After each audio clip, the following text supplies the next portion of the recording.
భద్రాచలం ఏజెన్సీలోని దమ్ముగూడెం మండలం నరసాపురంలోని చిన్న అరుణాచలం ఆలయానికి మహాశివరాత్రి సందర్భంగా భక్తులు పెద్ద ఎత్తున తరలివచ్చారు.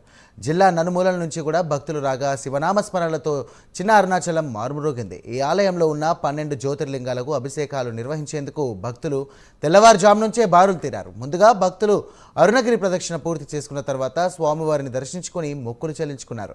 తమిళనాడు తిరువన్నమలైలోని అరుణాచలేశ్వరుని దర్శించుకోలేదని భక్తులు చిన్న అరుణాచలం వచ్చి గిరి ప్రదక్షిణ ప్రత్యేక పూజలు నిర్వహిస్తున్నారు. ద్వాదశ జ్యోతిర్లింగాలు అలాగే చిన్న అరుణాచలం అంటే అరుణాచలంలో ఏ విధంగా అయితే ఉందో అదే విధంగా ఇక్కడ గిరి ప్రదక్షిణ మార్గం, ఆ గిరి ప్రదక్షిణ మార్గంలో ఉన్నటువంటి దేవతామూర్తులు ఎవరైతే ఉన్నారో వారందరూ కూడా ఇక్కడ దర్శనం ఇవ్వడం జరుగుతుంది. అక్కడ 14 కిలోమీటర్లు ఉంటుంది, కానీ ఇక్కడ చిన్న అరుణాచలం కాబట్టి ఇక్కడ తక్కువ ప్రదక్షిణ మార్గంలో ఇక్కడ అరుణగిరి ప్రదక్షిణ. ఇక్కడ అరుణగిరి అంటే సహస్రలింగమే అరుణగిరి అన్నమాట. అంటే ఇక్కడ అరుణగిరి లేదు కాబట్టి సహస్రలింగం చుట్టూ ప్రదక్షిణ చేస్తే అరుణాచలంలో అరుణగిరి చుట్టూ ప్రదక్షిణ చేసిన ఫలితం వస్తుంది. కాబట్టి ఇక్కడ ఈ యొక్క చిన్న అరుణాచల క్షేత్రంలో విశేషమైనటువంటి శివలింగాలు అంటే 12 జ్యోతిర్లింగాలు కావచ్చు.